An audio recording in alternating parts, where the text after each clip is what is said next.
¿Qué es adoración? Primeramente, necesitamos reconocer que podemos adorar sin conocer a Dios. Cuando Cristo estaba hablando con la mujer samaritana, Él le dijo que los samaritanos estaban adorando a un Dios que no conocían. Mira, en muchos casos la alabanza es simplemente un tiempo de idolatría. ¿Por qué? Si voy a una iglesia, ¿no? Y yo digo a cada persona que está ahí, okay, yo te voy a dar una hoja y un lapicero. Escríbeme los atributos de Dios en la hoja y define cada atributo. La mayoría de las personas que están en la iglesia no van a poder hacerlo. Pero adoran a Dios con tanta emoción. Están adorando a un Dios que no es necesariamente el Dios de las Escrituras. Y esto ha sucedido en muchas iglesias, con el fin de complacer a la gente. Las iglesias buscan ser amigables y predican aquello que atrae a las multitudes, y por eso se comprometen en los estándares de la música o la alabanza, porque quieren atraer a la gente joven. ¿Cuál es el resultado de esto? Una gran cantidad de jóvenes vienen a la iglesia, no porque estén interesados en la santidad, sino porque les interesa la buena música. Una iglesia no debe ser conocida por buena música, ni siquiera debe ser conocida por la buena predicación. Debe ser conocida por dirigir a la gente hacia la santidad. Y si una iglesia está interesada en llevar a la gente a la santidad, no va a ser una iglesia muy grande, porque Jesús mismo dijo que el camino a la vida es estrecho y muy pocos son los que lo encuentran. Yo he entrado en iglesias, hermano, y yo estaba ahí pensando, ¿estoy en una iglesia o una discoteca? No debe ser así. Santidad, reverencia, el temor de Jehová, ¿no? Debe ser lo que controla nuestra adoración. Jesús dice, este pueblo de labios me honra, pero su corazón está lejos de mí. ¿Honran a Dios con sus labios? Ellos cantaban y alababan mucho a Dios. En los días del Antiguo Testamento, el libro de los Salmos nos indica eso, pero su corazón no está en ello, porque solo son palabras, y esto es muy cierto, pues hoy eso acontece en muchas reuniones dominicales, que son llamados alabanza y adoración. Este pueblo me honra de labios, pero su corazón está lejos de mí. Y en el verso siguiente, en el 7, dice que en vano ellos me adoran. La música es linda, los instrumentos suenan bien, las voces son agradables, pero esa adoración es vacía, y especialmente el canto de ellos. Y es esto lo que nosotros queremos. ¿Será posible que el Señor lance tal acusación contra nosotros? La verdad, yo no quisiera. En contraste a esto, Jesús habla en Juan 4, verso 23,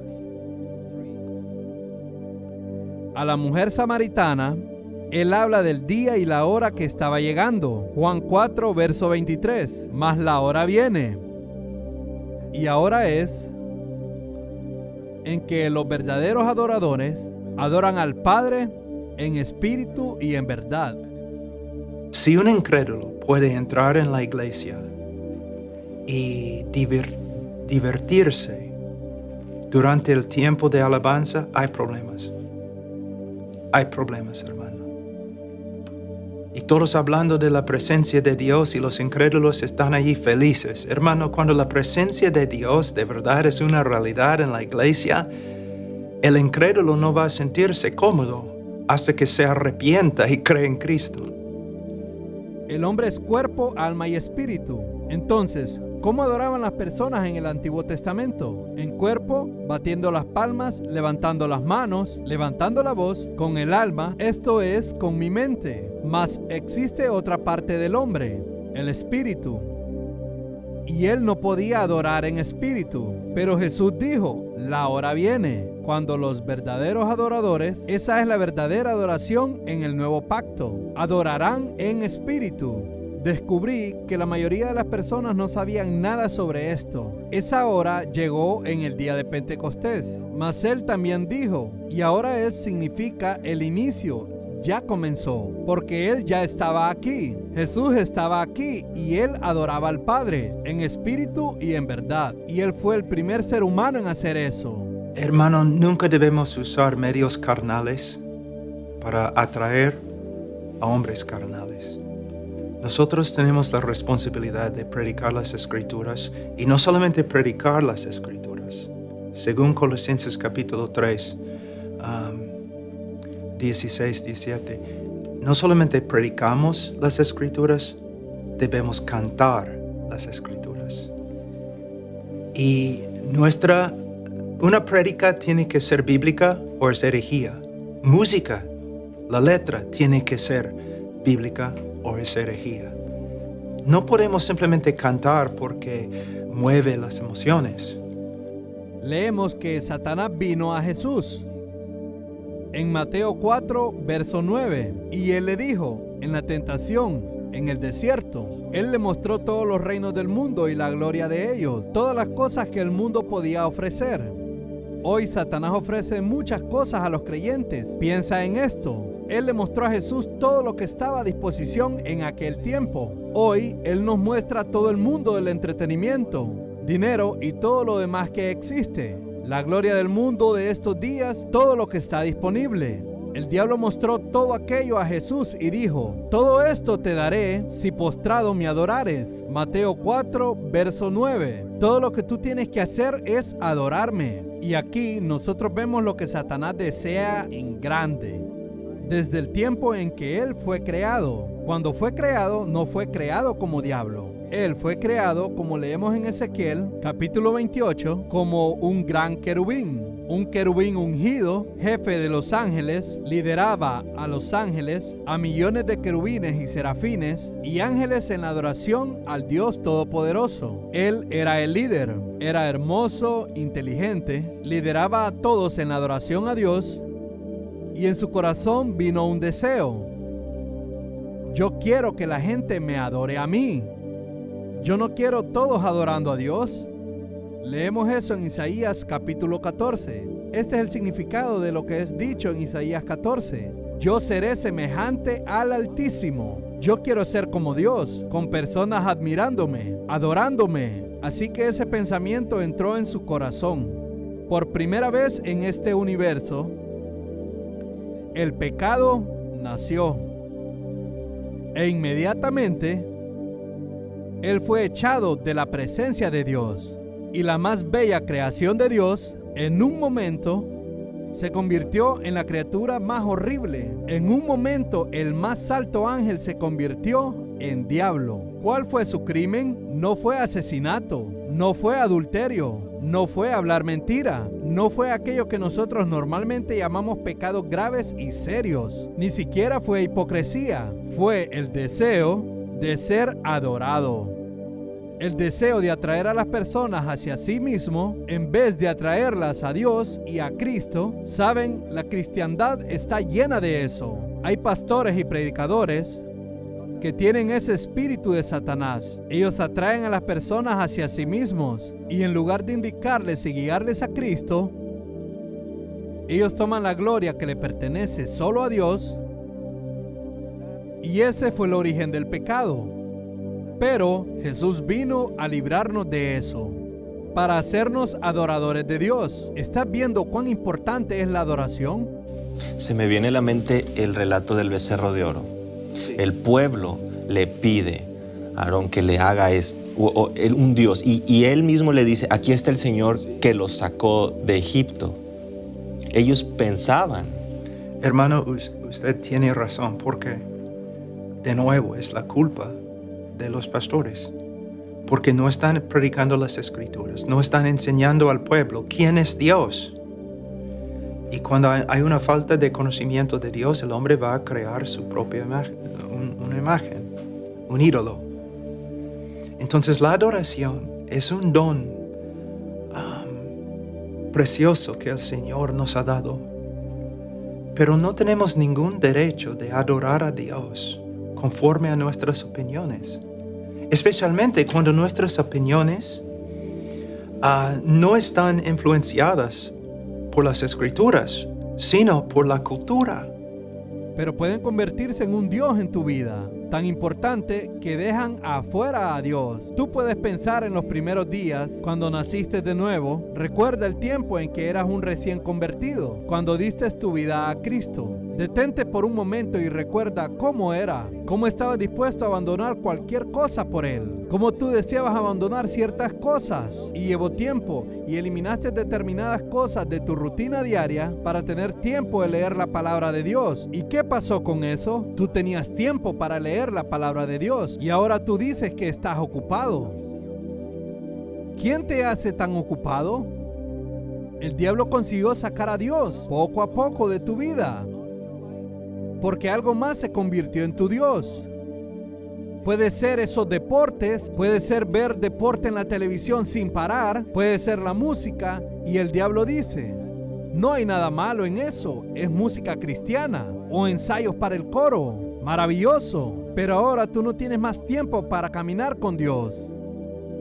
No tienes tiempo de leer la palabra de Dios, tiempo de conocerlo, pero lo tuviste un día.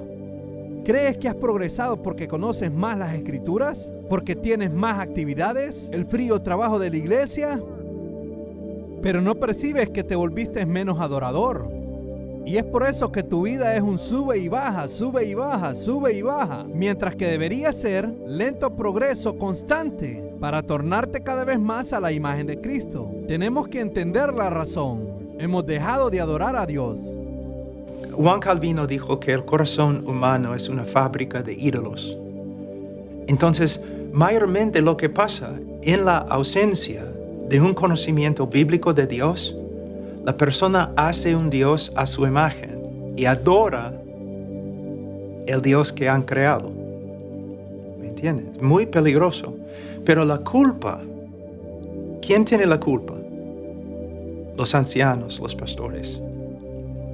No es la culpa del director de música, porque si él está haciendo cosas antibíblicas y los ancianos no hacen nada, es la culpa de los líderes, de los pastores de la iglesia.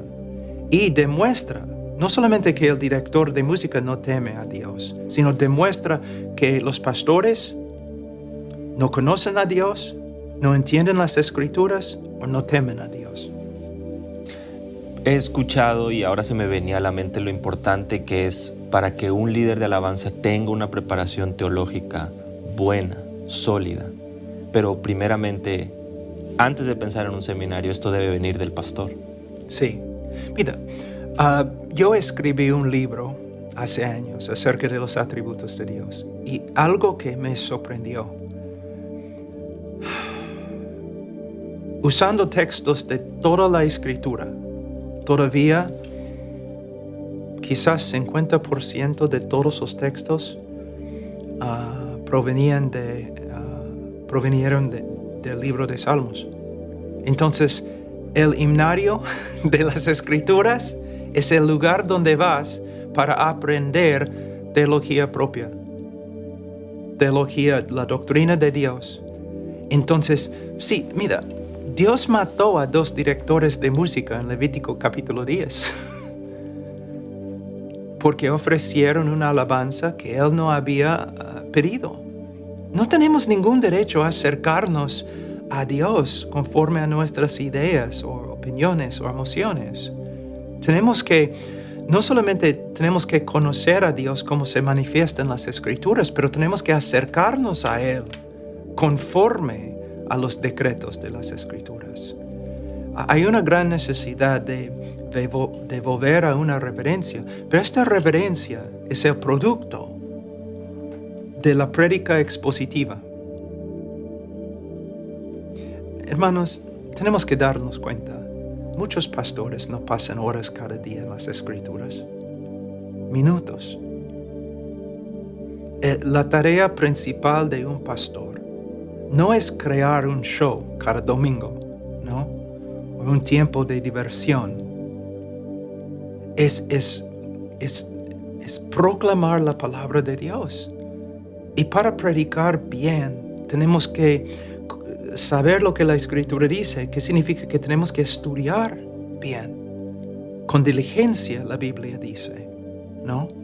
Entonces, los apóstoles, aún con el problema de las viudas, es un problema muy grande, muy importante, porque si uno descuida las necesidades de las viudas, el Señor va a disciplinar.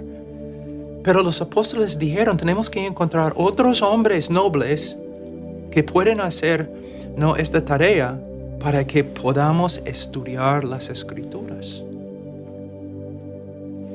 Creo que los pastores deben pasar mucho más tiempo a solas con Dios y con la palabra de Dios, a solas en oración. Es la única manera de sanar la iglesia. Y la manera y el camino correcto para poder tener un corazón de adorador, de un adorador genuino.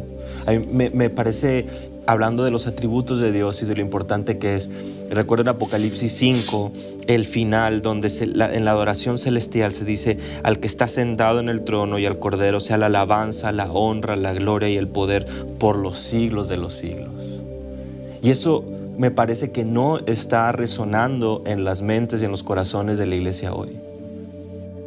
Yo leí otro día un testimonio de un incrédulo ateo que habló de una iglesia, no sé dónde, en Estados Unidos, donde él estaba escribiendo como un blog, ¿no?, que soy ateo, no creo en Dios, pero un amigo me invitó a su iglesia y de verdad me gustó y voy a volver porque la gente era muy amable y la música muy profesional y fantástica. ¡Wow! Hermano, no es correcto. Definitivamente no hay un énfasis en la verdad. En la prédica, el ateo no escuchó nada ofensivo. En la prédica, hermano. No había escándalo, pero el Evangelio, según las Escrituras, es un escándalo para el hombre carnal. Entonces, hay pastores que no están entrando en el reino de Dios y no están permitiendo que otros entren. Es un estorbo. Sí. Pero a la vez tenemos que decir que en Latinoamérica especialmente hay también buenos pastores, ¿no? Yo trabajé en Perú y hay predicadores buenos y hay hombres buenos, pero necesitamos más. Necesitamos más. Sí. Desde pastores hasta la persona que sirve dando la bienvenida, hasta la persona que está sirviendo como ujier, y a la persona que toma el micrófono en algún momento del servicio de adoración, ¿no? ¿Cuánta responsabilidad tiene aquel que está dando cualquier cosa, pero que toma un momento para hablar en la congregación? Porque si al parecer existe una ignorancia de la importancia de esto y muchas veces la intención es precisamente motivar, como por ejemplo lo que hace un líder de música, que entre canción y canción vamos a ponernos de pie, vamos a unir nuestras manos, vamos, dile al que está a tu lado, sí. Cierra tus ojos. En nuestra iglesia, especialmente cuando vamos a cantar un himno nuevo, que nunca hemos cantado, un pastor quizás va a explicar la teología del himno, por qué lo cantamos, qué significa, cuáles son las doctrinas más importantes en el himno, ¿no? Y porque, según Colosenses 3, la música, hermano, es didáctica. Comunica verdad, o debe comunicar verdad. Y la música va a comunicar verdad o herejía. Entonces, es muy importante que los pastores estén involucrados. Yo conozco iglesias muy, muy buenas donde un anciano, ¿no?, que califica como anciano según 1 Timoteo 3 y Tito 1, dirige la música, ¿no? Mira, estamos, hermano, En muchas iglesias, el pastor tiene un joven de 17 años que sabe tocar la guitarra y cantar. Y le dice, tú vas a ser director de música. Hermano, es tan peligroso hacer eso. El que dirige la música debe ser quizás el mejor teólogo en la iglesia. Porque él va a dirigir al pueblo de Dios a adorar a Dios. Y nosotros sabemos que es una bendición, pero sabemos también en las Escrituras es algo muy peligroso. Simplemente no hay reverencia en el día de hoy.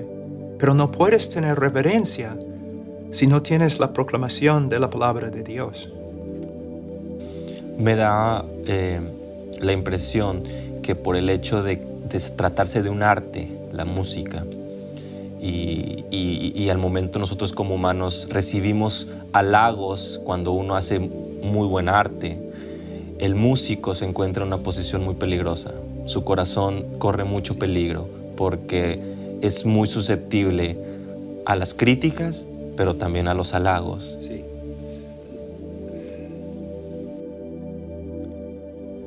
Lo más importante, de nuevo, es la prédica. Por aquí, en Grace Community, tienen una orquesta inmensa, cantantes hasta de ópera, cantantes profesionales. Pero siempre, durante la música, yo solo pienso en Cristo. Yo solo pienso en la verdad que están cantando. Por supuesto me gusta la calidad de música y la calidad de los cantantes.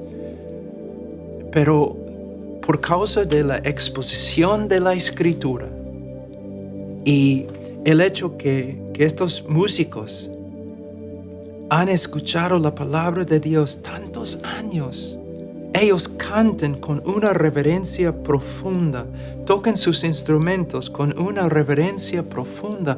¿Por qué? Por causa de los ancianos acá, por causa de la prédica acá. Y ellos no van a tolerar algo que no glorifique a Cristo. ¿Dónde está esa línea entre dar lo mejor y a la vez mi iglesia no tiene esos buenos músicos todavía? ¿Dónde está? Hermano, mi iglesia yo no soy anciano.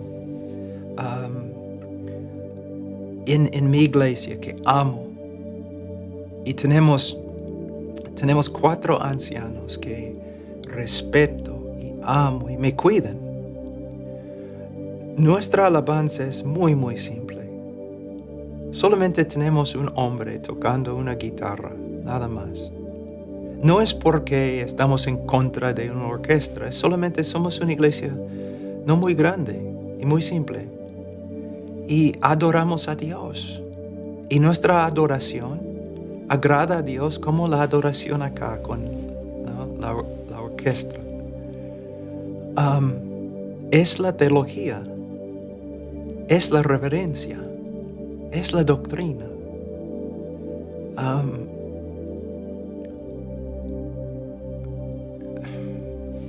Es muy simple, hermano. Para concluir esta sección, Sí. si tuviera un músico joven, un hombre que ha sido dotado con un talento en la música, está iniciando en la iglesia, ¿cuál sería su consejo? Si se pudiera dirigir a él, ¿qué es lo que le diría? ¿Estás hablando de un joven que va a dirigir la música? Que está en la iglesia, está asistiendo, tiene el talento. Primeramente, tenemos que evitar a toda costa el pragmatismo. Un pastor puede decir, bueno, yo no canto bien, no tenemos otra persona, tenemos un joven que toca la guitarra y canta bien, él puede dirigir. No, es pragmatismo. Es pragmatismo. Necesitamos ahí un hombre santo. Recomiendo que el director de música que califica como anciano, no tiene que ser anciano, Mira, las calificaciones del anciano no es algo solamente para ancianos. Con las calificaciones, Pablo está simplemente describiendo un cristiano maduro y luego diciendo, el anciano tiene que ser cristiano maduro, no neófito. Es lo mismo con el director de música. No podemos doblar la rodilla al pragmatismo. Si el pastor canta horrible, pero es el único hombre que califica, debe dirigir la música. Debe hacerlo. Lo siento. No podemos negar lo que la Escritura enseña. Y estamos poniendo, mira, si un pastor viniera a mi hijo de 18 años, si le dijera, mira, tú tocas bien, puedes dirigir la música, yo sería muy ofendido. Y yo iría al pastor y yo le reprendería, porque él está poniendo a mi hijo en peligro. Mi hijo todavía es cristiano, pero es joven, es neófito. Estudia su Biblia, por supuesto, pero no califica como anciano. No tiene la madurez que necesita para dirigir al pueblo de Dios en nada. Y una persona puede decir que yo soy muy severo, pero no, hermanos, tenemos que pensar en lo que estamos haciendo. No, la alabanza no es un tiempo de diversión, no es simplemente cantar canciones, es adorar al Señor, es otra cosa.